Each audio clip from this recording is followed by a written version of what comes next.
Hi, good afternoon, everyone, ladies and gentlemen. Thank you for joining us today. My name is Fana Haddad. I'm a senior research fellow here at the MEI, and it's my pleasure to introduce our speaker for today, Dr. Eskandar Sadeghi-Boroujerdi. I hope I'm pronouncing that correctly. Eskandar is a postdoctoral research fellow at St. Cross College, University of Oxford. He received his doctorate in Middle Eastern Studies from Queen's College, University of Oxford, and he has published widely on modern Iranian intellectual and political history and current Iranian affairs. And today's talk is based on his forthcoming book entitled Revolution and its Discontents, Reform and Political Thought in Iran, which is scheduled to be published with Cambridge University Press later this year. So congratulations in advance on your book. And without further ado, I'll leave the floor to you. Hello, everybody. Thanks very much for taking time out of your day to hear me talk about Iran. Thank you very much for, obviously, the invite, and it's a pleasure to be here at the Middle East Institute today. So, yeah, the title of my talk is, as Fanar said, Revolution and Discontents, Politics, Ideology, and the Death of Utopia. So what I'm essentially going to be talking to you about today is the sort of intellectual and political genealogy of Iran's sort of reformists, the reform movement. Perhaps you've heard it kind of often used around, it's often used sort of counterposed to hardliners versus reformists in Iran, but very rarely do people actually know sort of the intellectual history and sort of the political history behind their emergence. So, I need this. Okay. So, we're going to start in 1979, the Islamic Revolution of 1979, whereby obviously there is a popular revolt, the overthrow of Mohammad Reza Pahlavi, the Shah of Iran, one of probably the most important US ally in the region. The leader of this revolution is Ayatollah Ruhollah Khomeini, a Shiite cleric. And quickly, obviously, following the overthrow of the Shah's regime, we sort of rapidly see the emergence of a new political class, one which is obviously largely Islamic, Islamist in its orientation, but obviously very quickly, following obviously the formation and establishment of what becomes the Islamic Republic of Iran, we see sort of various sort of forms of factionalism and elite cleavage sort of rapidly emerge. And obviously, despite the fact that all of these sort of factions and groups are obviously committed to the leadership of Ayatollah Khomeini, there are nevertheless serious political and economic differences which divide them. And the group which I'm going to be speaking to is basically called the left, the Islamic left. It's basically that faction which later, following 1997, would emerge and become the reformists. So the reason why they're known as the left is because politically they are known for their sort of penchant and preference for nationalization of major industries, state control and intervention in the economy, propounding, sort of advocating social justice on behalf of the dispossessed. So the language of the Mutasafin, the oppressed, which has a Quranic origin, is very, very prevalent in the discourses of that time, and obviously very much anti-imperialist in the sense that they thought that the Shah's regime was sort of a neo-colonial regime controlled by the United States, as well as they were very much committed to the export of their revolution and what they saw as the liberation of the oppressed across the world. So the important point just to note is this sort of the Islamic left that I'm talking to were very much integral part of the political class. They were very much instrumental to this new state's survival, its consolidation in the first decade of the revolution, and as a result, they harbored social, political, and symbolic capital. They were deeply invested in that new state. Okay, and just to briefly, so the ideologies which were which defined their vision throughout the sort of, I'd say, the 70s and also the 1980s, even though there were obviously various changes and shifts and permutations, was very much a utopian vision that's defined by revolutionary Shia Islam. The key sort of thinkers of this time are individuals such as Ali Shariati, Jalal al-Ahmad, Ayatollah Khomeini himself, Ayatollah Motahari, and various others. And these sort of constituted in the 1970s what Hamid Dawashi has referred to as a theology of discontent, a sort of a revolt against the status quo. And so it was very much defined, this ideology, in terms of a revolt and negation of the extant Pahlavi order, and very much influenced by, for instance, in the case of Shariati, he had a notion of the Shiism of Ali, which was very much the one associated with justice and with permanent revolution, very much obviously influenced by Marxist thinking at the time, so thinkers such as Regis Debray, but also obviously Trotsky, who was probably one of the most famous exponents of this notion of permanent revolution. Also very much a notion of cultural authenticity, return to our true selves, very much a sort of a rejection of what was seen as the authoritarian, sort of top-down westernization model advocated by the Shah and the Shah's regime. And obviously, Khomeini himself was the key sort of person to articulate, and very much, you could say, as a sort of breaking with much of Shia orthodoxy, this notion of having an Islamic state, and that the jurists were entitled to govern that state. Could I get some water, by any chance? Sorry. In addition to that, obviously we're talking very much the influence of left-wing ideas and tropes, Islamist orientation, a rejection of liberalism. Liberalism was associated with very much with licentiousness, and also a rejection of sort of this sort of the Weberian notion that we all associate with rational legal authority in favor of ideological commitment.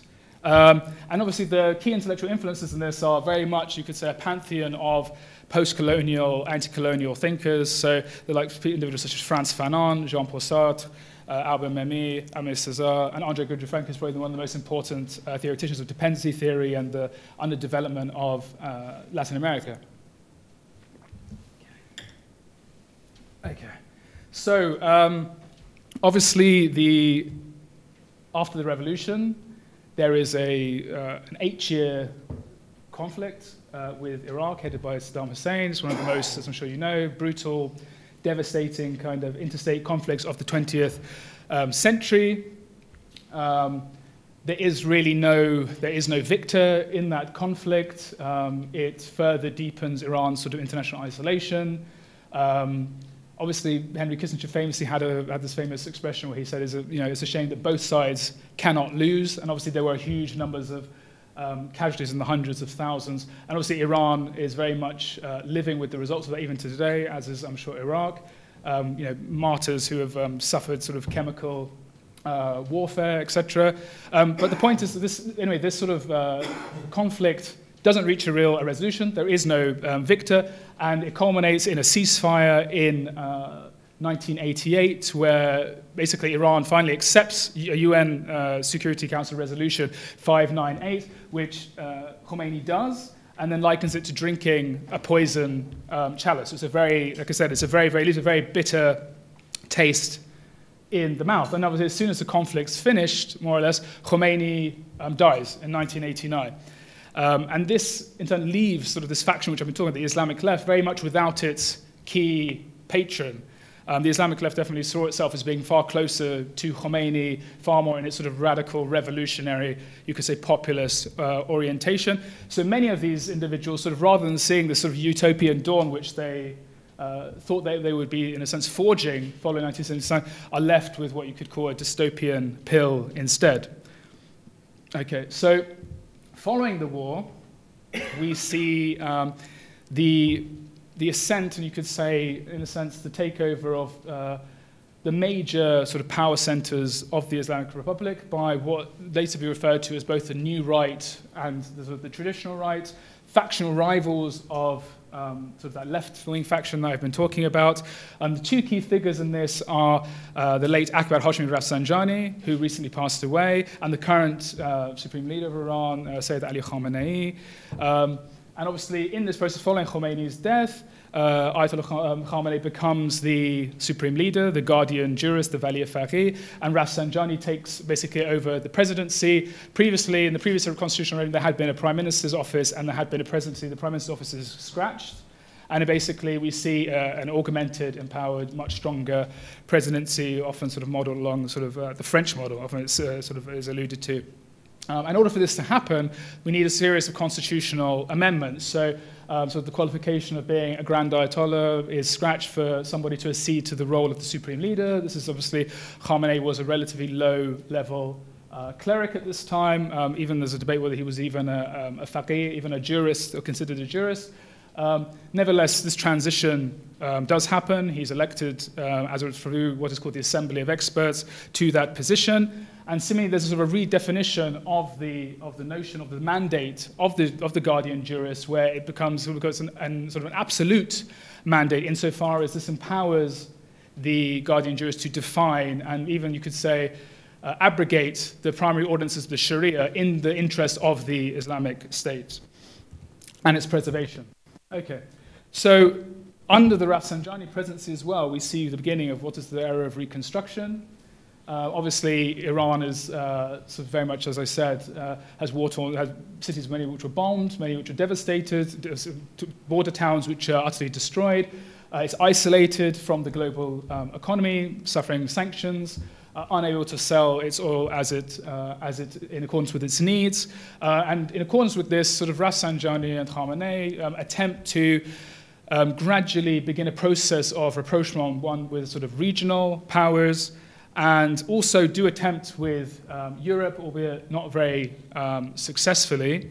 But what is important to the factional mix at this time, we see by 1992 the complete marginalization of the Islamic left from major power centers, whether it's the judiciary, whether it's the Assembly of Experts, the Parliament. And obviously the most significant event in this is the 1992 parliamentary elections in Iran, where we essentially see the Guardian Council, a body of 6 clerics as well as 6 jurists, with the 6 clerics are the most important, basically taking upon themselves to reinterpret Article 99 of the Constitution to be able to vet electoral candidates. And this is actually called approbatory supervision. It's often translated in those terms, where they essentially have the list of candidates who can stand and obviously can vet and reject the candidacy of those who they deem unsuited or unfit to stand. And in this process, we see a huge marginalization of many individuals associated with the Islamic left. And instead, we see, again, Rafsanjani very much focusing on a technocratic agenda of economic development, again, trying to bring in foreign direct investment to rebuild Iran's oil and gas industries, etc. And very much, like I said, sort of an emphasis on economic development at the expense of what would often be called sort of political development. And this is just, I mean, for those of you who aren't sort of familiar with the kind of power structure in Iran, I mean, obviously, you see sort of the nation is there at the top, and then basically, you see the people vote for the Assembly of Experts, which appoints the supreme leader, in principle at least. Then obviously the president is directly elected. He has obviously ministerial office, but these are all the offices which are essentially under the guard of or under the supervision of the supreme leader. It's the commander-in-chief of the Revolutionary Guard, the head of the judiciary, the 6 members of the Expediency Council, of the Guardian Council, the Expediency Council, and whatnot. And obviously then there's the Parliament, which too is directly elected. Okay. So in this period, in the period of the 1990s, where these sort of members of the Islamic left and those associated with them and their sympathizers are pushed from power, and as I said, sort of they exit or retire from or shunted out of the major power centers, so the Attorney General's office, the Assembly of Experts, the Majlis, the Prime Minister's office, which I said is scratched and removed, the Judiciary, and the Ministry of Intelligence. And during these years, many of them sort of return to higher education. They go and take sort of, undertake graduate degrees, enter the universities, or they work in think tanks. And in any event, they use this sort of period, this period of interregnum, to really reevaluate and reflect on their past ideas, albeit with an eye to maybe one day return to power in the future. And what this essentially constitutes is a sort of, in this process emerges a complex network of think tanks, of various reading groups, sort of trying to read the latest sort of theoretical literature and whatnot, and periodicals.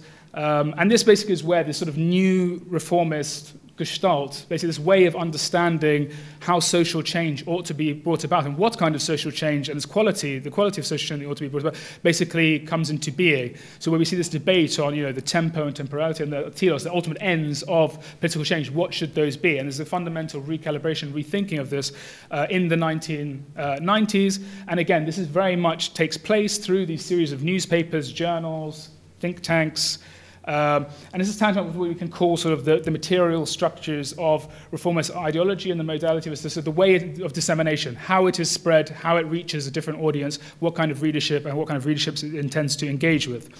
So at the same time, obviously, during this period, we see a transformation in the demographics of Iran, obviously.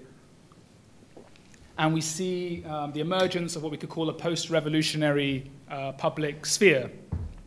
So we see between 1997 to 1996, as you can see here, sort of increases in literacy, remarkable from 47.5% to 79.5% nationally, and then 86% in urban areas. Also in terms of actually just university higher education, so in 1997, 1.5 million Iranians had actually had held a university qualification, and 3 million in total had gone through the university system, or we're currently in the university system. Obviously, that's dramatically increased since, but this is just good to bear in mind. By 1997, sort of over 50%, 51% of university places were held by women.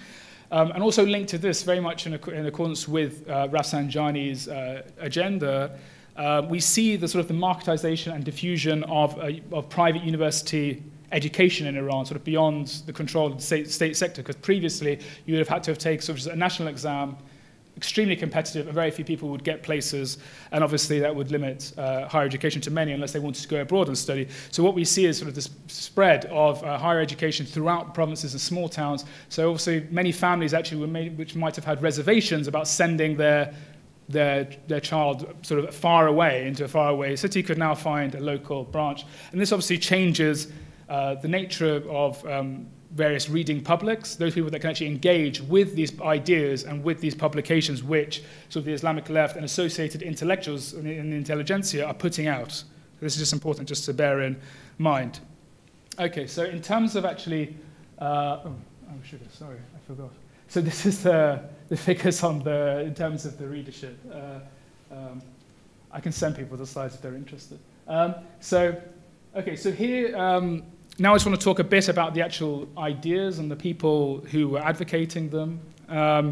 So around sort of obviously when Khomeini dies and the beginning of obviously the 1990s, we see the collapse of the Soviet Union. This is obviously a cataclysmic sort of event. And what is actually interesting is that we see sort of many of these sort of the Islamist intellectuals and ideologues who were decisive in a sense, combating and repudiating sort of their Marxist political rivals at the end of the 1970s and during the 1980s, and rejecting sort of Marxist materialism, use those same critiques, albeit recalibrated, to question the cogency of Islamic ideology in Iran and the basis of clerical rule in Iran.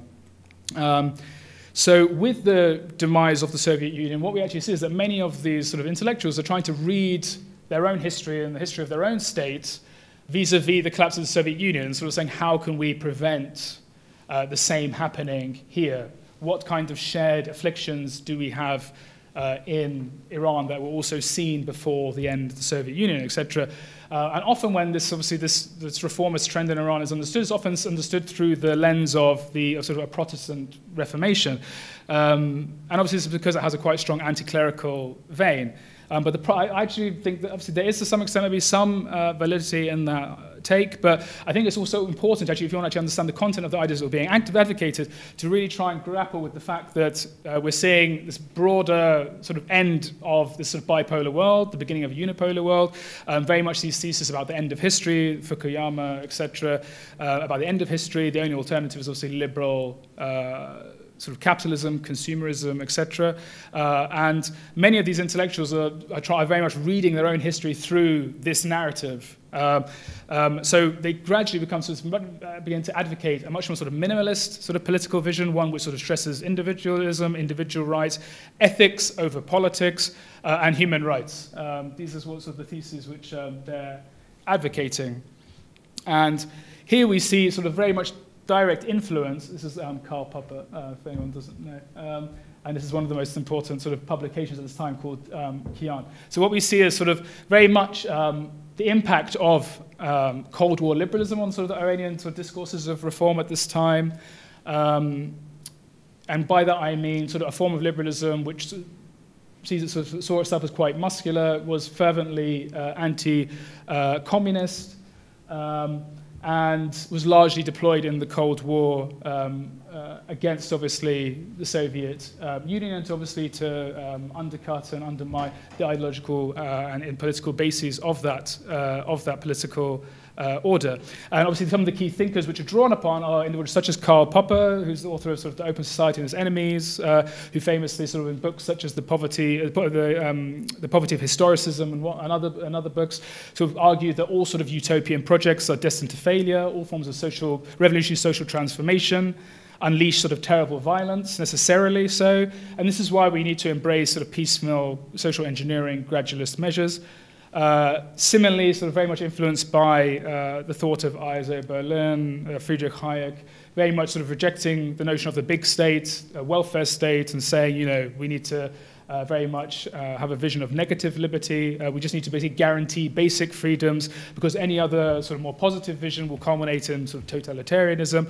And finally, also sort of Soviet dissident literature also was used, ironically, but again, in the Iranian context. So famously, there's a very well-known Yugoslav former communist and sort of comrade of Tito, who wrote a book called The New Class, which basically said that many of these Soviet apparatchiks weren't really revolutionaries. They were just sort of reciting slogans, and they were far more concerned with basically holding on to power and their own financial aggrandizement. And what we see is many reformists in Iran actually using these critiques, but against the Islamic Republic. We also see a revival of the constitutional revolution in Iran. Iran had a constitutional revolution against the absolutist monarch Muhammad Ali Shah between 1905 and 1911, and this is where the Iranian constitution first emerges, Iranian parliament during this time, and obviously it's often called a revolution for law, because the objective was to limit the Shah's power. Very much there was a sort of a discourse of legality and the necessity for the rule of law as a sort of a necessary panacea to all of the country's afflictions. If we had law, everything would be solved. And also, so we see many of these reformists, basically, many of them approximating a position of what you could say sort of classical liberalism. So limited government, freedom of expression guaranteed, freedom of association also, rule of law, necessity of independent judiciary, etc. Okay, so here we get back to the politics. So obviously Mohammad Khatami, who was the culture minister in the Rafsanjani period, but then for various reasons is forced to or compelled to resign.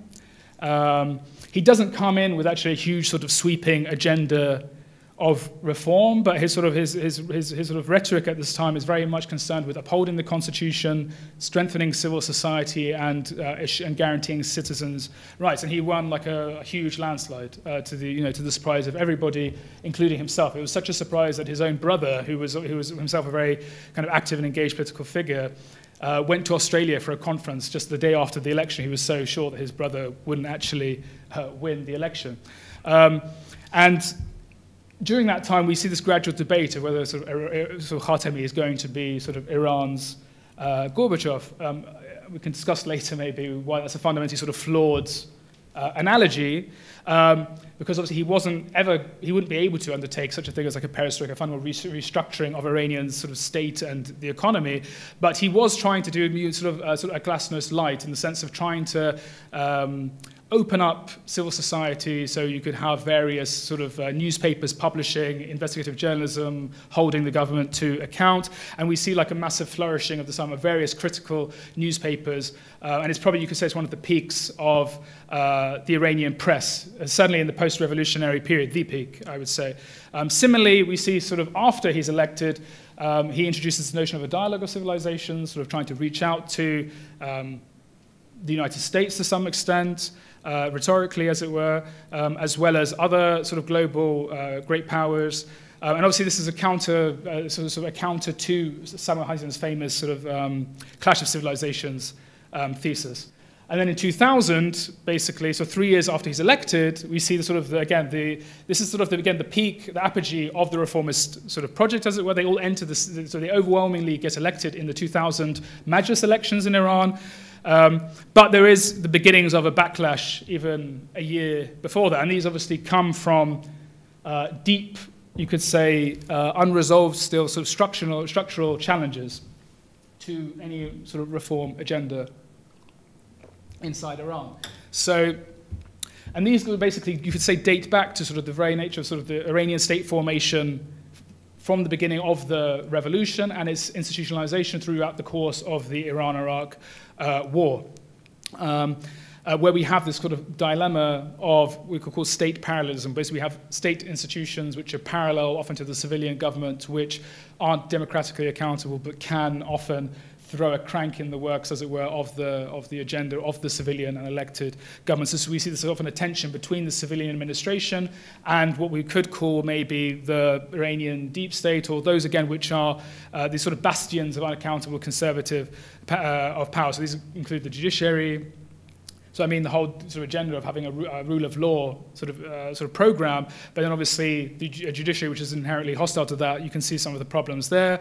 Obviously the Guardian Council as far as vetoing maybe reformist candidates to stand in elections, special court for clergy. There's a court just to basically to hold clergymen account, and often it's actually used to discipline sort of reformist clerics. So in the case of, this is sort of a famous sort of reformist newspaper called Sobh Emruz, but the title is actually they clothed Salam. Salam was probably the most important reformist newspaper at the time, and the head of it was a cleric who was probably one of the most important figures of the Islamic left, Mohammad Musavi Khomeini, who was actually the mentor of the radical students who overran the US embassy in November of 1979. So you can see the irony that one of the most important sort of reformists and sort of one of the leading editors of a reformist newspaper had once sort of had a role in the revolutionary takeover of the US embassy. And he was actually arrested, and his newspaper was closed down on the pretext that he was a cleric. So actually the special court for clerics was brought in to as it were, discipline him because of various reasons which we don't have time to get into. So we see this sort of very much systematic, concerted attack on reformist newspapers, because reformist newspapers were one of the chief mechanisms whereby the reformers were able to actually circulate and disseminate their ideas, and obviously reach millions of people through these newspapers. Initially started in much smaller circles of reading groups and sort of, you could say, specialist periodicals, but then spread out to a much larger readership. And this is how we can say many of these sort of terms from even Popperian philosophy became sort of everyday idioms. So the whole notion of falsifiability was actually, you could hear people in taxis even using this term because it was reached so many different people. Then just to move on, there are some of the problems with actually reformist strategy. So one of the leading strategists of the reform movement, a gentleman by the name of Said Hajarian, who was later on in sort of 2000, there was an assassination attempt him and he was left paralyzed. But one of his main mantras was this notion of pressure from below, bargaining at the top. So this idea that you need to mobilize people through elections, you need to institutionalize electoral competition, and then in doing so, you'll be able to extract concessions from basically those bastions of conservative power which I was actually speaking about. Other problems associated with the sort of reformist strategy was that it was, the language itself, it was often abstract, it could be elitist, it could be sort of homiletic and pedagogic. It was often sort of emphasis strictly on rights as opposed to actually social power and actually trying to link various sectors of society to mobilize in support of a broader reform agenda. So there was not really much sort of organic contact with, you could say, labor, organized labor, with the women's movement. And there was just a general, you could say, skepticism about linking up and making arrangements with groups which weren't under their assured supervision, as it were. Similarly, there was sort of this charge, and you can see it in the Hajarian mantra, of this notion that we mobilize supporters and then we demobilize as soon as the elections are over. So we use them, obviously, to get votes, but then as soon as the election is over, we kind of cast many of their sort of larger, deeper demands to one side. Finally, there was penultimately, there is also, there was many divisions within the reformers themselves. So there's a question of how far should reform go? Should reform sort of simply be concerned with this notion of approbatory supervision, the sort of the power of the guiding council to veto candidates, or should it be deeper? Should it actually go for actually separating state and religion altogether? One of the major successes, just before I finish up with this slide, is they did manage in 1990 to basically institutionalize local municipal council elections.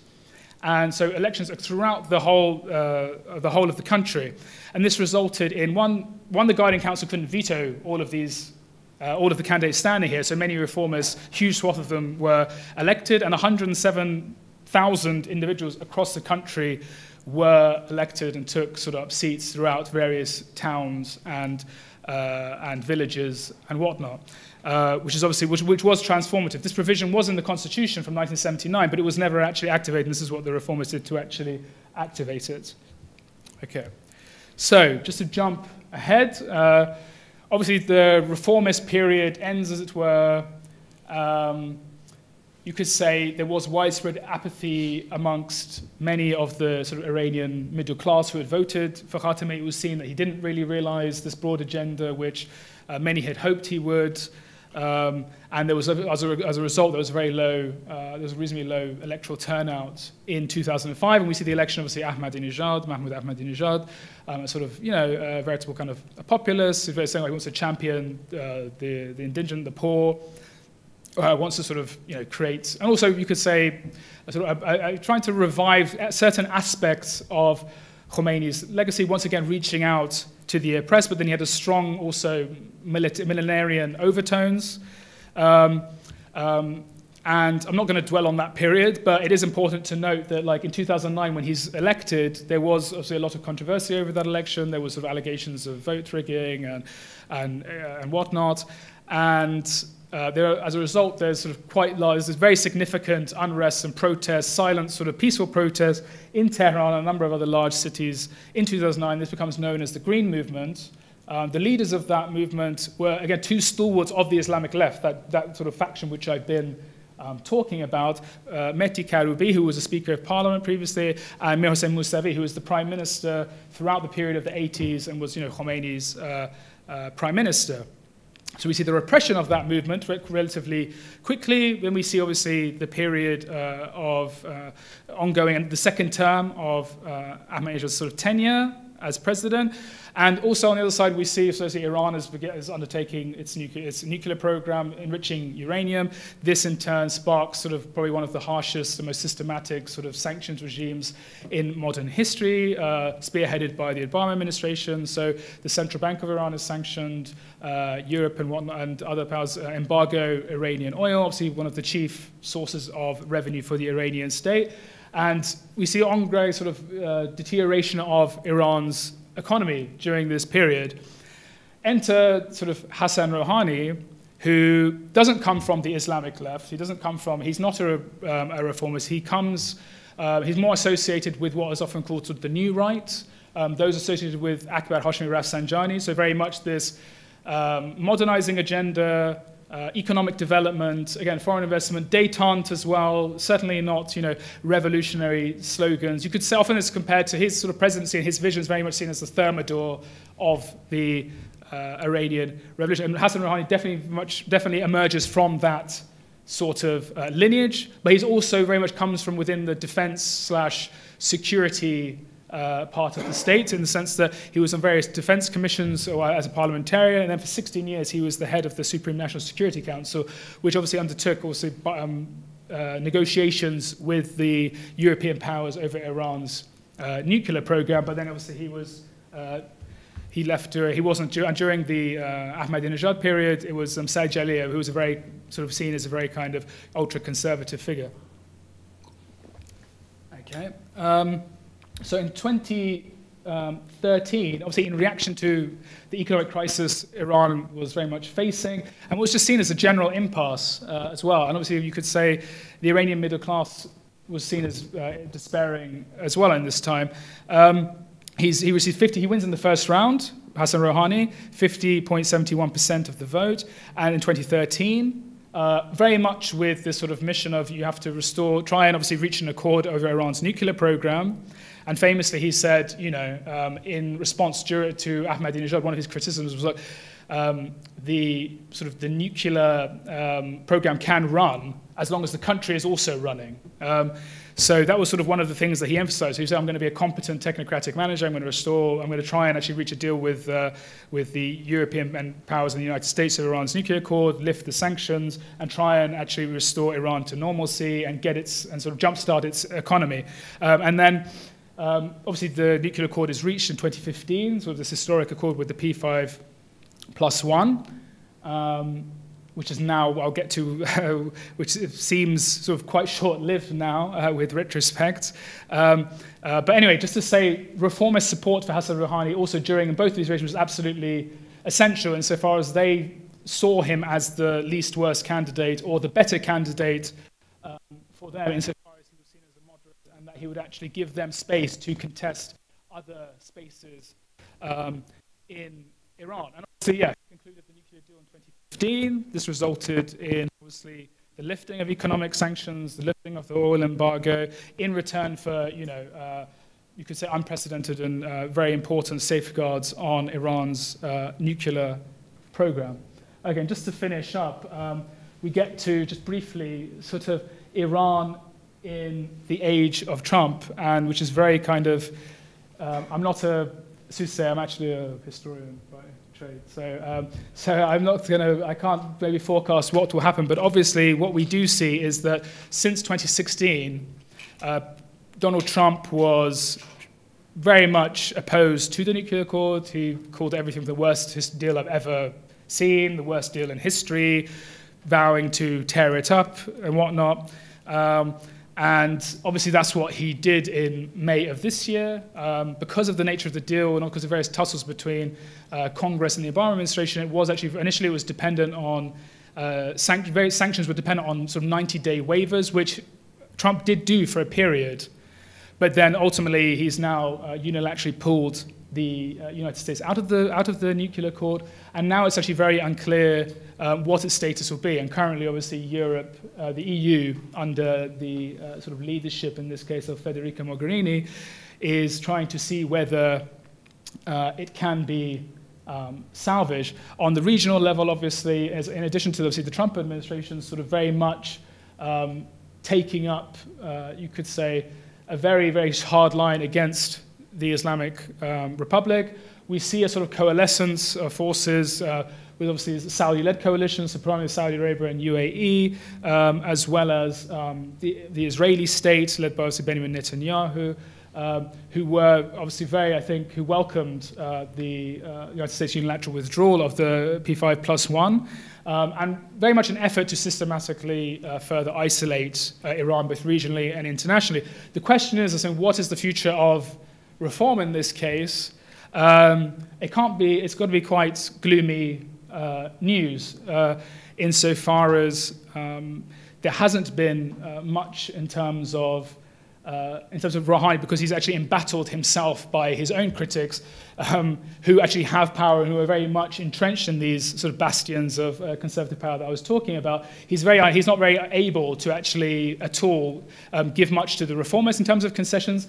At the same time, he's unable to actually, in many respects, his fundamental achievement in terms of the nuclear deal has been undercut, in the sense the hardliners say you were very naive to deal with the United States and you ever thought that they could actually abide by such an agreement. So there's very much a call for a harder line in Tehran, and also very much to put a hold on any kind of these, any kind of more democratic sort of openings.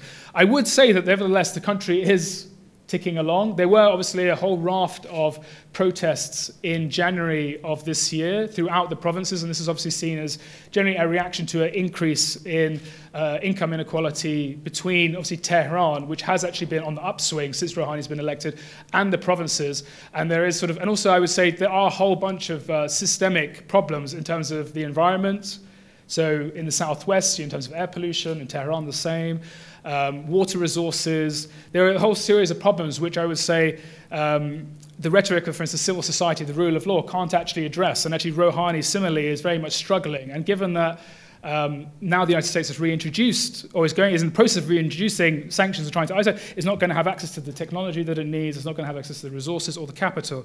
So it seems that we're going to basically carry on for the foreseeable future sluggishly along. I don't see any grand sort of or huge unforeseen events for the time being, but it should be said that there is a sort of slow ticking of unrest, of protests over, wage arrears, unemployment, high and sort of expensive costs of living, limited sort of electricity in certain provincial towns and whatnot. So we shouldn't expect any grand, I would say, just to be safe, any grand sort of or huge unforeseen cataclysmic events in the near future. I think we're going to see this sort of sluggish, ongoing process where there's sort of a push and pull between both the Iranian states to try and re-establish and better its relations with the European Union the best it can in an attempt to salvage the JCPOA.